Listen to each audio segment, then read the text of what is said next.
Hello everyone, welcome. This is another GoodBobbyCalamari video. We're going to continue going through all the leaked cards on the Hearthstone website. We left off in a previous video.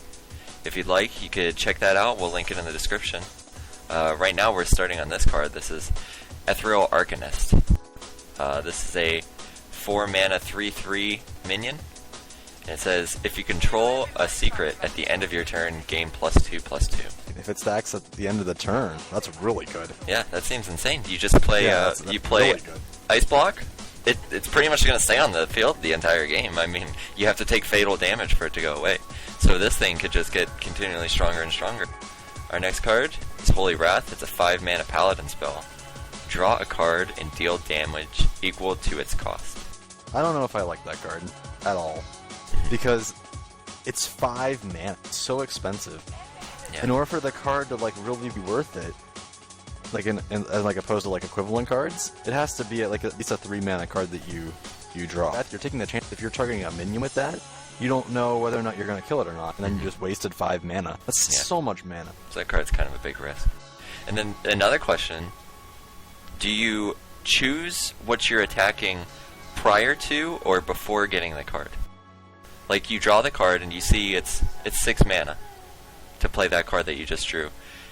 Did you already choose your target? Because you might want to choose a higher priority target if you know that you're going to be able to do more damage. Yeah. You're right. It doesn't specify if you choose the target beforehand. If you get to choose the target afterhand, I guess that makes the card a little bit better. Mm-hmm. Of course, this also, I mean, if you're playing at a really high competitive level, the other person might know what card you drew. Based off how much damage is done. Like, if you reveal do the 9 damage, he's like, oh, he has a dragon in his hand. Yeah, true. Alright, our next card here is Injured Blade Master. It's a 3 mana for a 3/7. His battle cry is deal 4 damage to himself. This card is really good for multiple classes. So it's really good if you're the warrior, it's neutral. If you're a priest, you can play a Holy Nova. For example, maybe the next turn that will heal. There's a bunch of different ways you can. Lightwell will heal it. And if you're a warrior, not only do you have that +3/+3, as a warrior you also have the card that you draw cards from the injured things that are on the field. That works. Yeah. There's a bunch of different uses. I think the main drawback to this card is that although it has a ton of life, it doesn't have taunt. So it's it's kind of like this really tanky card that you might be able to buff up and have, but really it's just, there's no reason for them to attack. It's good for 3 mana. It's really cheap. Yeah. Our next card is the Kirin Mage. It's a 3 mana 3/3 card. And it says, Battle Cry, the next secret you play this turn costs 0. That basically is either a free minion or a free spell, depending on how you look at it. You got a 3/3 out, and then you can play your secret, so it's a free minion instead of the mana cost you would have played for your secrets. I'm pretty sure all the mage secrets are 3 mana. So you're basically just getting something for free out there as a control play. Our next card here is Lava Burst. It's a 3 mana shaman spell. Deal 5 damage, and it has an additional overload cost of 2. This fills the void for the shaman's direct damage single target ability. This is their big new. I don't like the fact that it has overload 2. At the same time, it costs 3 mana, so it's a little bit cheaper. Overload 2 is a lot, though, even if it's 5 damage. So, I mean, it's okay. It fulfills a purpose in a shaman deck. The shamans have an issue with big targets. So our next card here is Mana Tide Totem. It's a 3 mana 0/3 totem. At the end of your turn, draw a card. It's a Nat Pagal without flipping a coin. Yeah, basically. It's a little bit more expensive than Nat Pagal and has a little bit less health. But it's more, it's more consistent. You're not taking that gamble. You're probably going to get a lot more cards out of that. Shaman specific, though. Yeah, it is shaman specific. If you can protect that card, though, for a long period of time, you're in the money. Alright, our next card is Ravenhold Assassin. It's a 7 mana, 7/5 creature with stealth. So that card's really interesting because it's neutral. It's not. Yeah, that it's took me not off. Specific. Yeah. He has just enough health with stealth that it's very viable. Yeah, it does seem pretty strong. Alright, this is Shadow Flame. It's a 4 mana warlock spell that reads, Destroy a friendly minion and deal its attack damage to all enemy minions. One application I can see with this one, Power Overwhelming. It only costs 1 mana. You Power Overwhelming a minion, and then you're always going to do at least 5 damage AoE. Yeah. To all enemy minions. The only thing that's bad, it's only enemy minions. It isn't. It isn't enemy. And yeah, it isn't the enemy hero. I don't know if I'm completely sold on using that card because of that. Because there's not very many times where you actually, like, the Warlock already has so much removal for enemy minions. I don't know. The thing about this, though, which is different from the other AoE spells that they have, is this isn't reliant on spell power. So if you're creating a deck that doesn't involve any spell power minions, maybe this would be kind of like the AoE removal that you would like to have. Because you just have big creatures, big minions, you know, you could just... That's a good point. That's some removal if you want to play, like, pure aggro. Next card is Twilight Drake. It's a 4-mana 1/1 dragon that reads Battlecry. Gain 1/1 for each card in your hand. I think that card is, like, one of the coolest cards that was leaked. Not because it's, like, super overpowered, but because you can build a deck around that card. Yeah. Like something like card draw type deck. I mean, if you have 10 cards in hand, that's an 11/11 4-drop. Yeah, that is pretty crazy. And it's not... I mean, you're not going to be getting it out on turn 4 as 11/11 or something crazy like that. Yeah. But, I mean, you could get up there pretty quickly. You get, you know, Cold Light Oracles, cards like that. There's a bunch of simple draw cards. You could run it in a Paladin aggro deck with Divine Favor, and then play it the next turn. I wonder if it counts itself as the +1/+1. Yeah, I don't know. I don't think so, because, you know, you play it, and it's out so of your I mean, hand. the most it could be a 9/9. Yeah, true, I didn't think of that. But yeah, I mean, that's really good. The 10/10. 10/10, yeah. 10/10. Plus 9/9, yeah. Yeah. So, yeah, that card definitely has some uses. Our next card here is Upgrade. This is a 1-mana warrior spell that reads, if you have a weapon, give it +1/+1. Otherwise, equip a 1/3 weapon. See, I don't know if I could ever see myself justifying putting that in my deck as a warrior. Yeah. Because it takes up a slot. If you have a weapon, it seems like it's a lot worse than if you don't have a weapon. I could see you using that with Gorehowl, though, because Gorehowl only has 1 application if you want to use it on the enemy champion, whereas if you use Upgrade on it, it has 2. It'll hit for 8 and then 8 again. Yeah. But yeah, that is pretty good. That's pretty hard to get that combo out. Yeah, this being a warrior-only spell, I mean... that's the only thing you really use as a warrior. Yeah. It's Gorehowl. There's a couple other weapons, but they're not really that amazing. Yeah. Gorehowl's kind of like your go-to weapon. That's the only. I couldn't imagine putting 1 card in my deck just for that sole reason, unless you were running like a really niche deck. The next card is Vaporize. It's a 3-mana mage spell. It's a secret card that reads, when your opponent plays a minion, destroy it. So that's another really overpowered mage secret card. Yeah. I mean, it's 3 mana, and it instantly destroys it. Yeah. So it's 1 more mana than the Hunter's Snipe, which does 4 damage. This one will kill anything. There's such a variety of different mage secret cards now that it's becoming almost impossible to read what your opponent has down. Yeah, there's so many different secrets. Yeah, there's so many different conditions for them to go off. You literally have no clue. If you play a minion, is it going to be Vaporize? You know, if you just don't do anything, it could be Ice Block. It could be on the field the entire game, and you would have no clue what it is. With 2 different secrets, you don't know if he's going to block your spell. You don't know if the secret is going to be Ice Block. You don't know if the secret's going to kill off your minion. You don't know the secret is if you attack him, if he's going to summon a minion. That's a copy. Yeah. There's just so many. The mage class just seems... You put 1 secret card down, and your opponent is just terrified to do anything. Yeah. So, that's definitely one of the core secret cards of the mage class.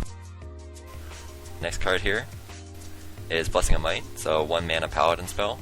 Give a minion +3 attack. That's pretty standard. I don't know how many people actually run that in like a late game deck. Yeah. I guess if you were running an aggro deck though, it's only 1 mana. Yeah, it's pretty good. It's cheap. I mean, I would put that maybe in like a Murloc deck. Or something where you want to win really, really early. +3 attack, turn 1. Or turn 2, if you have a 1-drop, or turn 3, is still really good. So, I mean, that card can go either way. It's just kind of a boring card. Our next card is Hand of Protection. It's a 1-mana paladin spell that reads, give a minion Divine Shield. So this is basically, if you have a big guy, you can trade with an enemy and it stays alive. It's basically the same exact thing as Ancestral Spirit for sure. Paladins. Yeah. Except that's 1 mana cheaper. It can get knocked off by, like, yeah, small it can minions. Get knocked off by anything. Yeah. I don't think that card... I mean, it really depends on who you're playing. If you're playing as a mage, that's going to be an absolutely useless card. It's going to use its hero power and take it right off. Yeah. And if you're playing against the Druid, it's going to be a useless card, too. Yeah. It's just that it would only be good if you played on a really big minion, but taking up a slot in your deck, so, I mean, that's a pretty big trade-off. Yeah. Alright. This is Holy Light. It's a 2-mana paladin spell. It reads, restore 6 health. So that's a card I don't think is ever going to get played. Really? Yeah. It doesn't specify who you're restoring 6 health to, but it's 2 mana. It doesn't have any other effects on it, like card draw. It seems like cards that only restore health, that's a pretty small amount in comparison to what the Druid has on Healing Touch, or Greater Heal that the Priest has. Yeah. That I don't really think that card would ever see play. Yeah. At least not at a competitive level. Our next card, Reckless Rocketeer. It's a 6-mana 5/2 creature with charge. So if you're running an aggro deck, that's a card you could run. Yeah. I don't know, cost-wise, if it's really worth it. Yeah. It's really expensive. And the health is really low. It's interesting that the way that they justify making it 6 mana is because they gave it 1 more health, but the difference between 1 and 2 health in this game is so marginal, besides against mages and druids, that I don't even know. I would rather it be a 6/1 with charge. Yeah. Rather than be a 5/2, because you have, what's it called? The Wolf Rider. Oh, yes. And the Wolf Rider is 3/1 for 3 mana. This is twice as much mana, but it's 5/2. Mana cost-wise, I don't know if that card is really that great. It would have been a lot better if it was 5 mana and 5/1, or 6 mana and 6/1, rather than 5/2. I mean, I could definitely see a few uses for it, but it just always seems kind of suboptimal. I mean, I don't know why you'd ever want to play a 5/2 charge card for 6, when you could just play a spell for 5 that does 5 damage. Yeah, true. Which there are a bunch of those. Alright. So our next card here is Rockbiter Weapon. It's a 1-mana shaman spell. It reads, give a friendly character +3 attack this turn. So I don't think that card's any good. Really? No, because, I mean, the Paladin has the exact same spell for 1 mana that's permanent. It's only for 1 turn. Savage Roar's a ton better than that for the Druid. Bite's a ton better than that for the Druid. The thing is, though, is that the Shaman has the possibility of getting Wind Fury on their hero's weapon. That's true. So, that essentially doubles the usefulness of this card.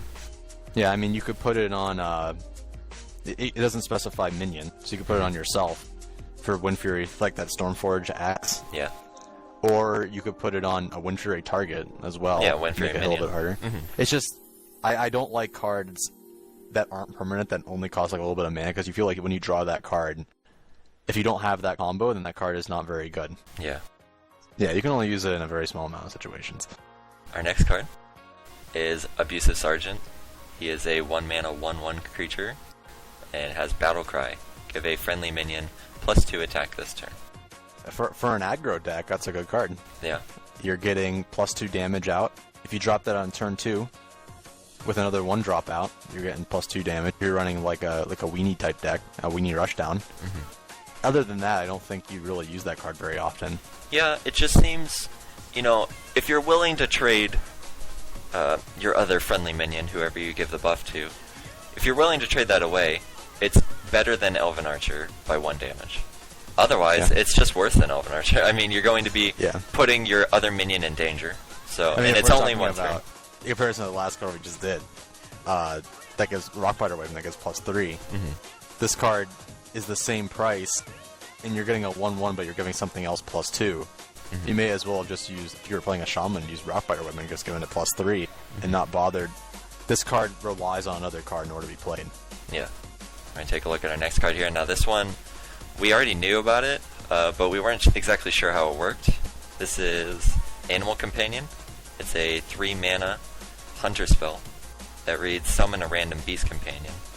Now the thing about this is that we have a pretty good idea of what the the beast would be.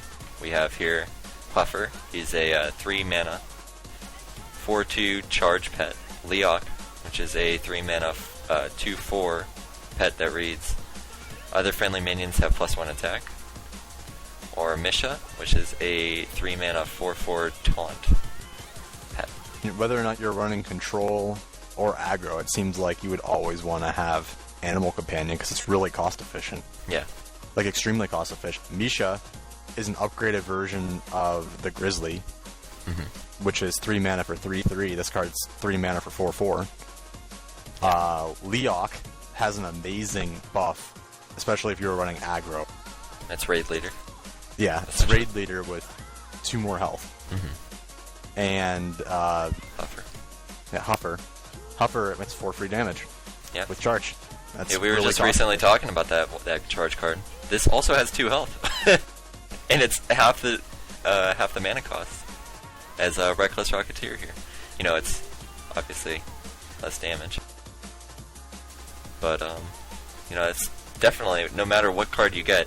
Although, you know, you can't choose which one you're going to get, which kind of devalues the card a little bit. But I mean, regardless of what you get, you get something good. Yeah. They're all good cards. Yeah. Now we're taking a look at Argent Protector. He is a 2 mana, 2/2 minion, and it has a battle cry that reads, give a friendly minion Divine Shield. So this is another one of those trade-off cards. If you have a bunch of minions, that card might be a little bit viable to take out something free with your other card. Yeah. I personally probably wouldn't run that card. I would opt to just not put that card in my deck. I mean, this could see some niche play with Blood Knight. Yeah. You know, cards like that. Yeah, it has uses. Things that give Divine Shield are good for Blood Knight, or any kind of like Divine Shields on your deck. It'd be really good in the Forge too. Yeah, true. I never thought of that. Next we have Blood Imp, which is a 1 mana, 1/1 demon for the Warlock. And it has Stealth, and it also has your other minions have +1 health. I think that card's very good. Because it forces removal for a 1 mana card. It has to be either AoE or random removal. Yeah. Getting all your guys out with +1 health makes a huge difference, especially early game. Because most things only do 2 damage or 1 damage. And if you have something that you play with 2 health and it gets up to 3 health, that's 2 turns now in order to take it out. Yeah. Depending on how you construct your deck, you can Sense Demon 2 of these out of your deck. Like, really quickly. And I mean, you know, having extra 2 health on all your minions that you put down. You could run a really insane. This is not Battle Cry. This is a permanent effect that just stays on the field. Yeah. So that's crazy. Yeah, it's really interesting. Yeah. Alright. Our next card is Booty Bay Bodyguard. It's a 5 mana, 5/4 card with taunt. So the Sentient Shieldmaster is 3/5 for 4. This one's 5/4 for 5. So I mean, you get a huge difference in attack for 1 mana, and you get 1 less health. So this card would be a lot better against bigger creatures than the Sentient Shieldmaster, but the Sentient Shieldmaster is good at absorbing the little ones better. Yeah. Alright. So it's just a trade-off. Yeah. I mean, I definitely could see it being played in, you know, decks that stall, you know, put a bunch of taunt. I could definitely see that card in the Forge a lot. Yeah, oh, definitely. That seems like a card that you would almost always pick in the Forge, because it's one of the hardest hitting taunt creatures. Yeah. The next card here is Corruption. It's a 1 mana Warlock spell. It reads, choose an enemy minion. At the start of your turn, destroy it. The cheapest removal in the game for the Warlock. Yeah. And if you can afford to wait 1 turn, then you just removed a giant enemy without having to sacrifice any of your minions, without having to sacrifice any mana. You can play something else with that. Because by the time you're probably going to want to use that, you're going to have enough mana to play something else with it with only 1 mana. I really like that card. Oh, I think it's amazing. Like, a lot. The Warlock has so many different ways to destroy targets. Yeah. And that's just one more way in order to do it. You just have to be very, very careful when you play that card that they don't have a possibility that you know of that they can buff up their guy and either kill you or do a ton of damage to you with that card before it dies. Because you know they're going to go all in because they're going to know it's going to die. Yeah, I mean, there's no reason not to. Yeah. This kills, you know, a lot of utility cards, though. You know, cards that just sit on the field, try to buff other minions. Taggle. Yeah, stuff like that. Instantly. Yeah. Our next card is Dark Summoner. It's a 5 mana 5/3 minion. The first minion you play each turn costs 3 less. I mean, we're kind of seeing a pattern now. We saw the Pint-Sized Summoner and now the Dark Summoner, which is similar to the pattern we saw with Youthful Brewmaster and Ancient Brewmaster. So they're kind of doing this thing, it seems, where, you know, in these utility cards you have the option of going the bigger version or the smaller version, and this is the bigger version of the Pint-Sized Summoner. This is like the mid-range deck. Yeah. I mean, I guess you might be able to run it with like a Druid deck. Would be really interesting if you could get him out early with Innervate, and then maybe you could bring out Ancient of War or like another one of those huge creatures really, really early on. So if you even get one use out of him, it makes it worth it with 5 damage on him, because you can start attacking with him. Yeah. Essentially, if you get one use out of him, he kind of only costs 2 mana to play. I know it's the turn afterwards, but I mean, he saved you 3 mana in the long run. I mean, if you can get him out even before turn 5 or on turn 5, and they don't kill him, and you can get an out 8 mana creature, or I guess it would be a 9 mana creature on the next turn, then you're in business. I mean, you can run these in conjunction with Pint-Sized Summoner, so you could have 4 of these utility cards in your deck at one time. Alright, our next card here is Dragonling Mechanic. It's a 4 mana 2/4 minion, and it has Battlecry, summon a 2/1 mechanical Dragonling. Any card that summons another minion is almost always viable. Yeah, I think so. So basically, you're paying 4 mana for something that has 4 health, and then it has 2 damage on it, and then you're getting another 2 damage, assuming they don't kill it. But if they do kill it, that means that they had to take 2 damage on something in order to do that damage, unless they're playing a character that does 1 damage to something. Yeah. I think that card's extremely efficient for the cost, especially if you're running a deck that takes advantage of having a lot of minions out on the field, like Knife Juggler, those kind of cards. Oh, yeah. Or Cult Mask, it's just another one of those cards that triggers it. The fact that you can spread the 2 damage around in whatever way that you think is good, you know, gives you a lot of freedom with how you play. Yeah. It changes the card.